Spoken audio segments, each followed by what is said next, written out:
Hello, amigos! Your favorite speech-impaired motorcycle instructor is back, and today we are looking at some of the worst beginner rider mistakes, the kind that causes new riders to crash left, right and center. We are going to break down how these mistakes happen, why people make them, and most importantly, what can we do in order to never accidentally do them ourselves. The first treacherous mistake happens when a rider tries to brake quickly, but at the same time fails to close the throttle completely. It's a classic recipe for a good old low side like this. Yo, slow down, man! Oh my god! Oh my... Yo! What the bro? Yo! Fam, I was menace! Great, dog. Like, what the Don't worry, dog, I will explain how it happened. Here's how it usually goes down. The rider opens the throttle like this, cruising along just fine, when suddenly he needs to brake. Naturally, our rider tries to brake as fast as he can, so he hastily reaches the brake lever, without realizing that he didn't close the throttle completely. And then boom! Head a layer down, brother!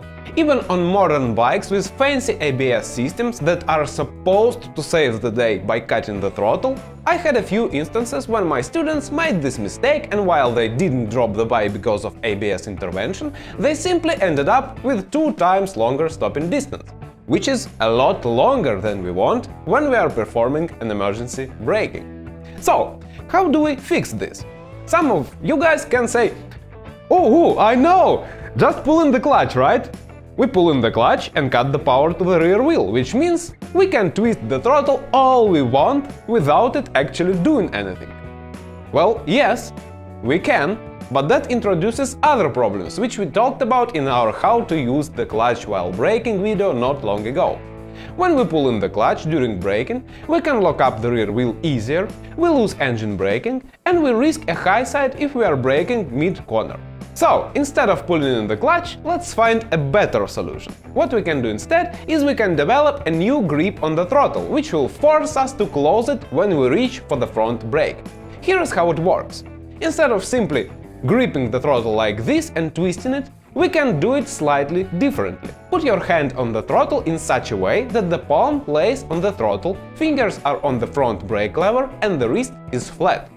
This is now a default position on the throttle.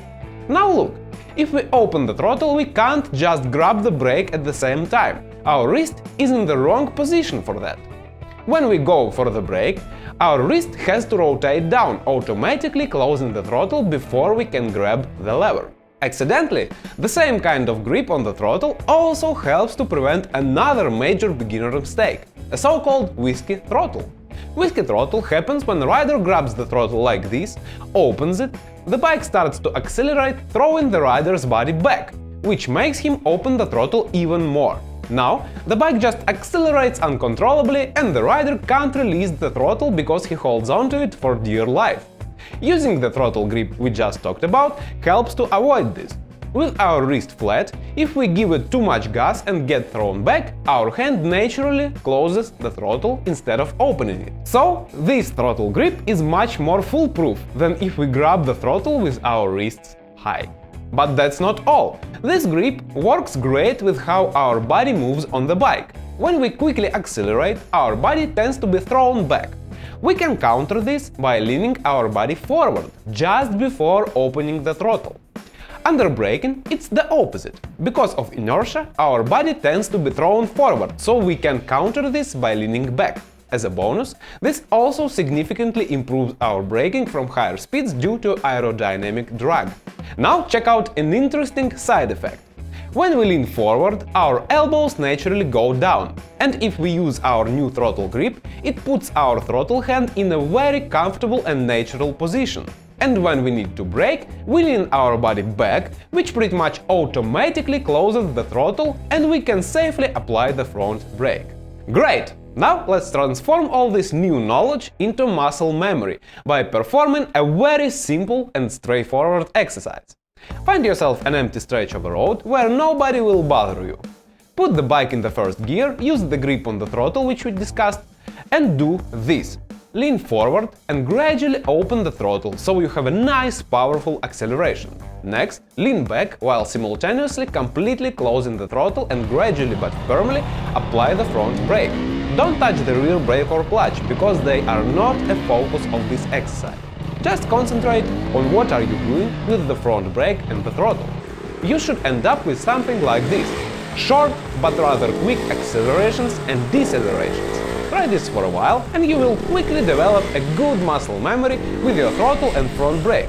And you will never find yourself doing a whiskey throttle or low siding because you didn't close the throttle completely while braking. Another very common beginner mistake is snatching the front brake. If you've ever watched crash compilations here on YouTube, you've probably seen this happen over and over again.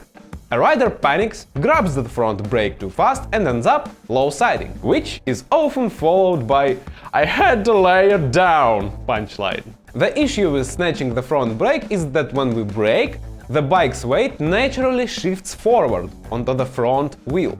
The harder we brake, the more weight shifts to the front, sometimes so much that the rear wheel lifts off the ground. This forward weight transfer is why the front brake can deliver such powerful stopping force. It is designed to handle it.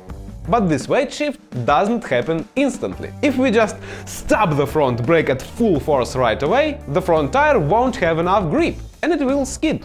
Instead, if we apply the brake gradually and smoothly and build up to full force, the front tire gets loaded with more and more weight progressively, giving it more traction. This provides tons of grip and allows the front brake to stop the bike quickly and safely, without laying her down. Now, on the flip side, some riders are so terrified of flipping over the handlebars or skidding the front tire that they just don't use the front brake at all. Or they use it very little, relying on the rear brake instead. This is a big mistake. The front brake provides more than 90% of our stopping power. By using only the rear brake, our bike has 2 to 3 times longer stopping distance than if we use the front brake. If something dangerous happens in front of us, like a car pulling out or stopping suddenly, we simply won't be able to stop in time without the front brake. That's why it is very important to get really proficient with the front brake as soon as possible. Are you tired of freezing on your motorcycle like a human popsicle? Or sweating so much you might as well be riding in the Sahara Desert? Cold, hot, you shouldn't care, because you are equipped with Ultramax Cell. Made with advanced 3D structure polypropylene fiber, Ultramax Cell thermal underwear wicks away moisture and cools you down before you can say evaporative cooling. When you are freezing cold, the honeycomb structure keeps an extra layer of air around your body, keeping you warm. Ultramax Cell. Your ride, your comfort, your destiny. Check the link below. Another common mistake is dragging the rear brake. New riders often think they should always keep their foot hovering over the brake pedal, just to be safe and be ready to brake at any moment. But here is the problem. Unlike on cars, where we usually have a rather firm brake pedal, which is quite easy to feel, the bike's brake pedal normally is much softer. It is not so easy to feel it, especially in motorcycle boots. Constant hovering over the rear brake often leads to a rider dragging the rear brake without even realizing it. Like in this example. Obviously, this overheats and wears out the rear brake really fast. It is usually a better practice to do all the braking you need and move the foot back onto the foot peg until you need braking once again. Also, you can cover the brakes when you're approaching a potentially dangerous situation, where you might need brakes. Like, for example, it's a good practice to cover your brakes when crossing an intersection, but it is not the best idea to drag the rear brake constantly. Another mistake which new riders tend to make is constantly pulling in the clutch. Need to slow down? Pull in the clutch. Need to turn? Pull in the clutch. Feel like your bike is about to tip over? Pull in the clutch. Not sure what you want to have for dinner tonight? Pull in the clutch too. Apparently, it's a solution for everything. This happens because of how new riders are trained in beginner courses. The vast majority of exercises they do are slow-speed exercises, which require you to use the clutch, otherwise the bike will stall. Also, new riders are taught to pull in the clutch in any sketchy situation just to avoid that whiskey throttle event which we talked about earlier.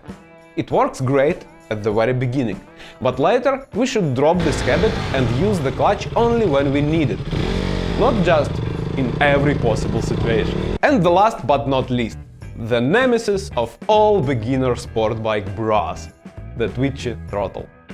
Unlike cars, motorcycles on average have a pretty high power-to-weight ratio, which means even small abrupt movements on the throttle can have a big impact on how the bike behaves. When we are too rough with the throttle, the bike's power delivery also acts pretty snappy, which makes the bike unstable and harder to control. For example, snapping the throttle open suddenly can cause the rear tire to lose traction, leading to a skid and low side crash. Even worse, if the rear tire regains traction suddenly after skidding, it can snap the bike upright in violent motion, throwing the rider off.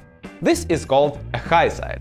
And we definitely don't want to be on the receiving end of one of those. On more powerful bikes, jerky throttle can produce even more epic results, like uncontrolled unintentional wheelies and even looping. Good throttle control is a key to smooth and safe riding. We want to roll on and off the throttle smoothly, like we are turning a dial, not flicking an on and off switch. By being smooth on the throttle, we will instantly have better control of the bike's power and prevent it from doing something sudden and unexpected. And guys, that's it for today! Thank you for watching this video. If you like it, smash the thumbs up button to appease the gods of YouTube. Check out our courses if you wish to improve your riding skills and become safer and more confident rider. Ride safely and have a wonderful day! Bye!